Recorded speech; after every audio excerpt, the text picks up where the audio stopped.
On May 15, 1957, a soldier serving in the U.S. Army occupation force in Salzburg, Austria, would have a bizarre and terrifying experience.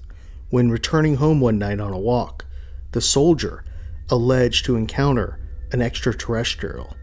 In addition, the entity paralyzed the man, abducted him, and took him to a strange planet. The story seems almost certainly like science fiction, yet the case seems almost too strange to be fabricated. In this episode, we will examine this unbelievable case known as the 1951 Salzburg Austria Alien Abduction.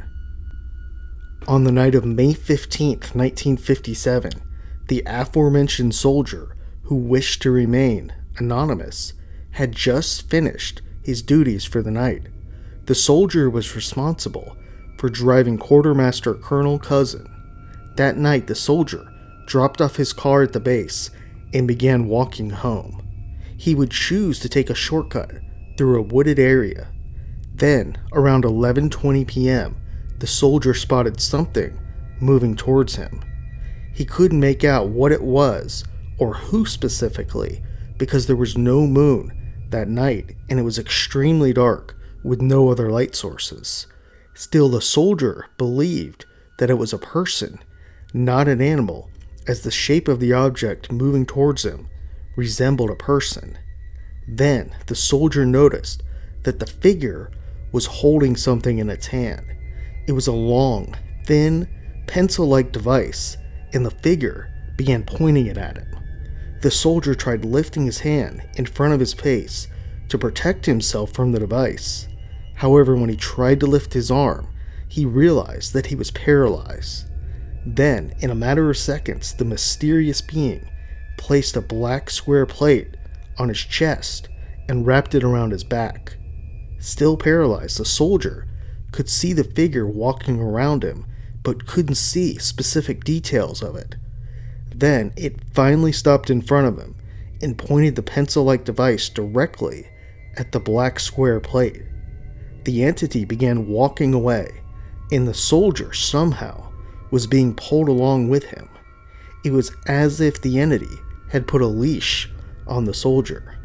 Still, according to the soldier, he wasn't in the air floating, but somehow his body mass had significantly decreased. The being would pull him out into a small field. In the field, there was a craft around 150 feet in diameter. The being would levitate, bringing the soldier with him, and the two ascended over the craft. Then underneath them, a door opened inside. The two would float downwards, and at this point the soldier could finally make out specifics on the entity. The soldier noticed that this was definitely no human.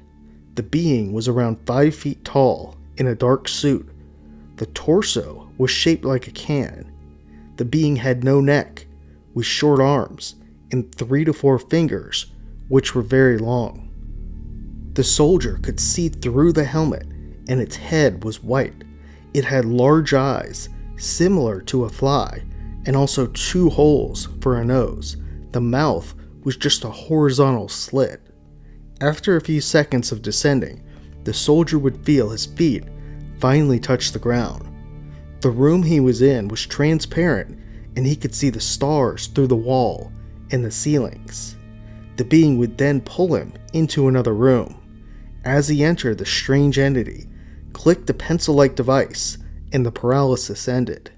At that point, the craft began ascending, and the soldier watched through the transparent floor, the ground getting further and further away. Soon, looking outside the transparent walls, the soldier could see he was in space. A little while later, the soldier would regain his strength. In time, sunlight began to enter the craft. Gradually, the amount of sunlight increased, and then unexpectedly, the soldier began to feel the effects of the sun. The being would take notice, pull some levers on the wall, and a blue, gel-like substance would cover the ceiling and the walls, protecting the soldier somehow. A few seconds later, the soldier would feel the craft move again. He believed that they were headed back towards Earth, but as he looked out, he noticed that Earth was getting smaller and smaller. The craft was moving so fast that Earth soon vanished from his sight. The soldier would notice new planets, and soon the craft stopped and began descending to an unknown planet. As the craft descended, what the soldier saw was truly strange. He reported seeing fields of red, and in these fields what he described as large chimneys. He described the chimneys as something the beings developed, although he wasn't sure what their purpose was. There were several bright blue rivers. The landscape was gorgeous, according to the soldier, and he described it as looking like paradise. The craft would eventually settle in one of the red fields. It descended, and the soldier noticed other crafts in the red field just like the one he was in, although some were different colors. As the craft landed, the being would head over to another ship. The soldier then walked outside the craft and was stunned to see the other UFOs had humans. Then the being began returning to the craft, and the soldier quickly re-entered. As the being came in, the craft ascended, and the ship quickly took off at incredible speeds. Soon, the soldier would see planet Earth. The craft then descended toward the ground and landed in the same spot where the soldier was abducted. The soldier was released, and from the ground, he watched as the craft took off into the night sky. This report was first documented in an article in the Prince George Citizen, a newspaper out of British Columbia, Canada. It was published on December 11th, 1957, around 7 months after the event. Astonishingly, the soldier, when he returned, looked at his watch and realized that he was only gone for 10 minutes. What can we make of this extremely strange story? This case appears to have many components that fall outside typical UFO sightings, alien encounters, and alien abductions. The entity seen is not one of the typical aliens reported, such as Grey or Nordic aliens. Still, it should be said that many cases involve extraterrestrials that are not typically reported.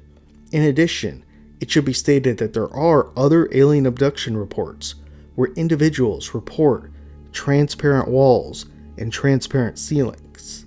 Also, many times, alien abductees report seeing other humans or beings that at least look like humans on the craft with them. Skeptics will quickly point out that the story comes from an anonymous witness. This is a valid point, but it's important to point out in the 1950s, a person who publicly discussed an event like this would surely be met with ridicule. In addition, it would be devastating for their career. It's a bit unusual for someone to report being taken to another planet. Most alien abduction cases involve abductees remaining on the craft. Still, one has to wonder how a story like this could be fabricated. Did the Canadian newspaper simply create the story to sell more newspapers? This is one possibility that should be acknowledged. That said, there are a number of unbelievable alien encounters and alien abduction stories that have been recorded. Some believe that the more strange alien encounters and alien abductions are the most credible. This is because other alleged cases usually copy prior reports. Perhaps that is what happened in this case.